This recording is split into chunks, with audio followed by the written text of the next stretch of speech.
அஸ்ஸலாமு அலைக்கும் வரஹ்மத்துல்லாஹி வபரகாத்துஹு. நம்ம ஏதாவது ஒரு தொழுகையை தொழுவாமல் தூங்கிட்டோம், அசந்து தூங்கிட்டோம், அல்லது அந்த தொழுகையை தொழுவாமல் நம்ம மறந்துட்டோம் அப்படின்னா, அந்த தொழுகையை உடனே தொழுதரணும். அதான் நபி ஸல்லல்லாஹு அலைஹி வஸல்லம் சொல்லி காட்டுறாங்க. வேனுக்குன்னே நம்ம தூங்கிட்டு இந்த ஹதீஸை வச்சுட்டு அதான் ரசூலுல்லாஹ் சொல்லிட்டாங்க, எழுந்த உடனே தொழுதுக்கலாம், ஞாபகம் வந்த உடனே தொழுதுக்கலாம் அப்படின்ட்டு சொல்லிட்டாங்களே நபி அவங்க. அப்புறம் இந்த ஹதீஸை நம்ம பயன்படுத்தலாம் அப்படின்ட்டு வாழ்க்கை நடைமுறையிலேயே ஃபுல்லாக பயன்படுத்தக்கூடாது. அதுக்கான ஒரு சூழல் வரும். அந்த சூழலில் நம்ம தெரியாமல் மறந்துருப்போம். சிலதுக்கு அசர் தொழாமல் மறந்துருப்போம், லொஹர் தொழாமல் மறந்துருப்போம்.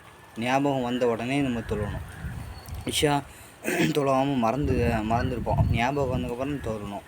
சில பேரை லொஹர் தொழுதுட்டு சாப்பிட்டுட்டு வீட்டில் வசிக்கக்கூடியவங்க தூங்குவாங்க. அசருக்கு சில நேரத்துக்கு எந்திரிக்காமல் தூங்கிடுவாங்க.